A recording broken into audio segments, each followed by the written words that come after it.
We're here on VL Speaks, and this episode, episode 36, is devoted to caring for your skin in the winter. And what inspired it? Really dry skin. No kidding.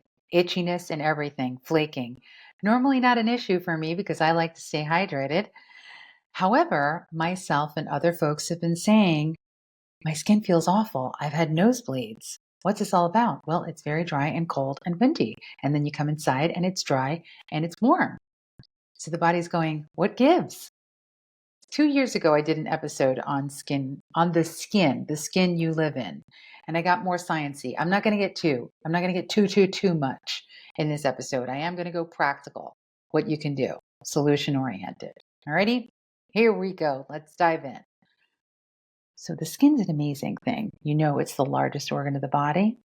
Yes, it breathes. It has a way of respirating and it absorbs. So it's kind of ingesting. Important things to know, especially when you're putting stuff on it. So one of your homework assignments, I love homework. One of your homework assignments is go into your kitchen, see what you use to clean your dishes and your hands. Then check and see what you've got. What are you putting on your skin and your hair to clean it, to style it, to moisturize it, even the makeup. I want you to look at all that stuff. I know it's a lot of work, but you're worth it because it's your skin and it's your body and you want to care about it, right? Yes. Go to ewg.org. I have mentioned this before in other episodes. They have really great scientists and they do great research on what's going on in the market for the consumer. You can type in whatever it is that you have and they will give you a rating on it. You might as well know what you're putting on your skin because your body's ingesting it, absorbing it to some degree or another. And it especially absorbs more when there's alcohol or water present. So keep that in mind. All right.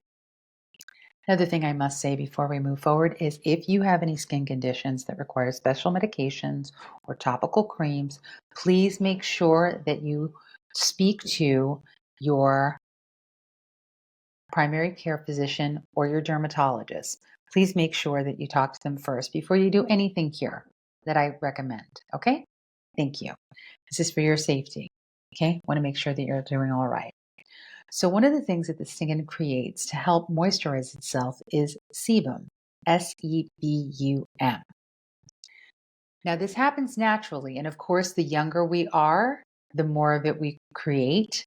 And as we get older, the skin becomes drier. There's lots of things that happen, hormonal shifts.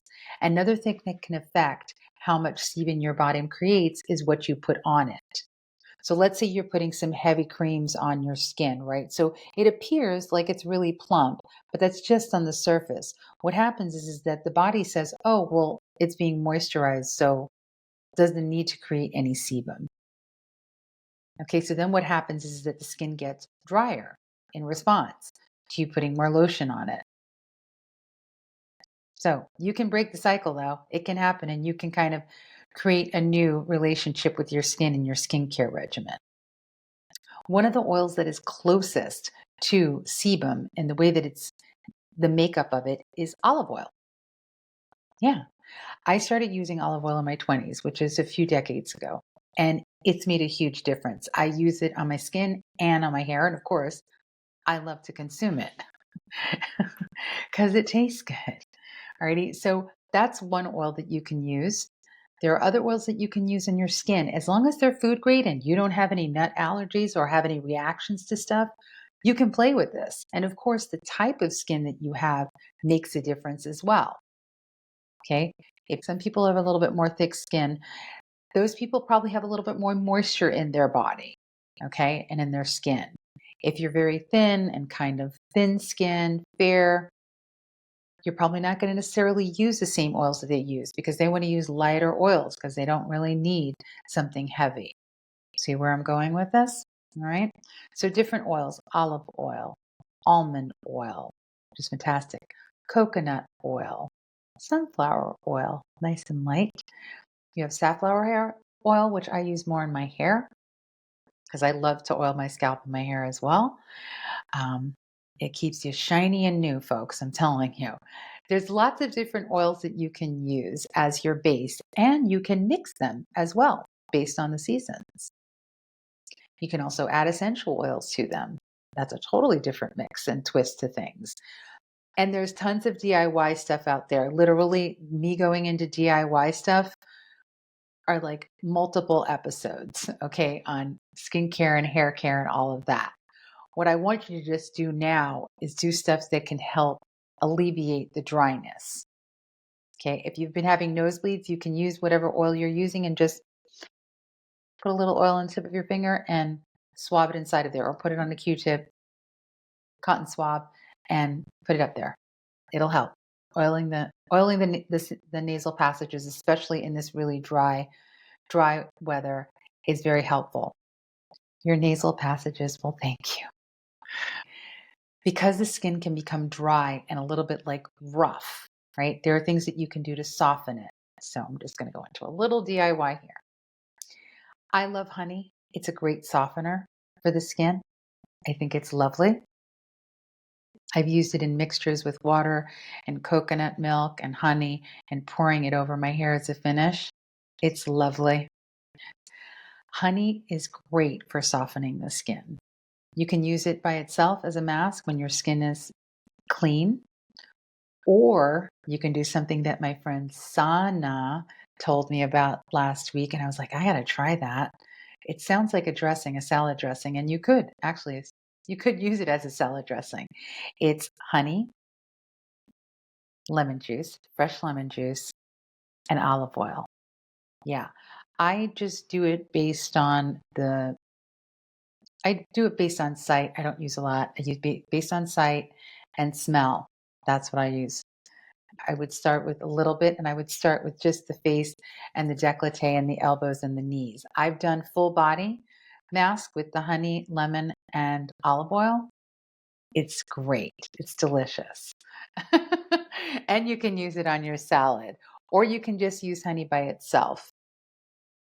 So that's something that you can do to soften the skin. Okay. Another thing that you can do to soften the skin is you can use yogurt. Again, highest quality of stuff that you can get. Big fan of organic, non-GMO stuff.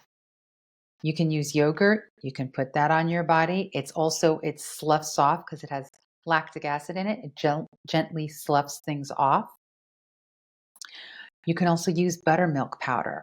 I did a buttermilk powder full body mask the other day. And you just get into a nice consistency. It can't be too milky or watery. And then you can just paint it on your skin and wait till it dries and then rinse it off. Usually before showering or before I do any of these types of masks, I will skin brush. Okay? It's a natural bristle brush that you can get, and just brush the skin to gently exfoliate it and get the lymphatic fluid moving, and then move forward. Now, bathing. I got to get into this because it's important. Sometimes we bathe too much and it dries out the skin. And also, in a lot of municipal water systems, they are using chemicals, or what they call disinfectant, to kind of clean up the water. But the pipes are so old and have lead, which is not a great thing. And then when you combine it with these disinfectants like chloramine and fluorosilicate, not the fluoride that you have in your toothpaste, that's for topical use. We shouldn't be ingesting this stuff. But when you combine these two chemicals, it leaches more of the lead into the water. So, not great, right? So, I don't know what your pipes are like. If they're great pipes, then this doesn't matter. And hopefully you don't have any of these chemicals in your water. Just keep it in mind, because these two ingredients can also be skin irritants, irritants to the eyes, to the lungs. If there are fumes, like when you're steaming, becomes fume, right? So just keep that in mind when you're bathing. And bathing less is better unless you absolutely have to. All right, now the nose. Aside from the oil, I recommend this. I have one right by the side of my bed. I use a cool mist humidifier. You can use a heat one more with heat in it. I like the cool because I tend to run hot when I sleep. And it's great not just for the nose and the nasal cavity, but it's also great for the eyes. The eyes don't feel so dried out because as you get older, things start to dry out a little bit, like the eyes and inside the nose. So that's another thing that you can do for yourself while you're sleeping. Also, keep in mind that you have to stay hydrated. Okay, you have to stay well hydrated, and drinking lots of coffee is not good because it has diuretic capabilities, which means that it's going to cause you to lose more water than you need to. Also, with caffeinated teas or anything really caffeinated or highly sugary or any of that, you don't want anything to interfere with the hydration of your body. Okay, so make sure that you are drinking plenty of good filtered water. So, recap. Check and see what's going on with your product on ewg.org. Make sure that you speak to a dermatologist or your primary care physician. If you need topical creams or are taking medicines that affect your skin in any way, just clear it with them. Okay? Use food grade oils when you're putting stuff on your skin. Use stuff that's good enough to eat. Best quality you can find out there. Play with it a little bit. See which oils your body responds to. Not just the skin, but also your other senses. How does your skin look to you? How does it smell? How do you feel after you do this for yourself? All right, you're skin brushing, then you're bathing, or just skin brushing and oiling. If you're not sweating very much, then what's the point of rinsing? I mean, except to splash a little water on your face to wake you up. So, skin brushing, oiling, you can add essential oils to this process. There's lavender, there's rose, there's frankincense, there's helichrysum. There's some beautiful essential oils out there that are great for your skin. Okay. And then bathe a little less and stay hydrated. Oil your nasal passages and get yourself a cool mist humidifier. You can get a little one. It sits right on your end table to just mist over your face while you're sleeping. Doesn't it sound nice? Don't you just feel like you want to do a spa day at home? I love them. I love spa days at home. Nobody's bothering you. Alrighty. Take good care of yourself. See you again soon. Please leave comments, ask questions, make them respectful. Happy to respond. Until next time, take good care.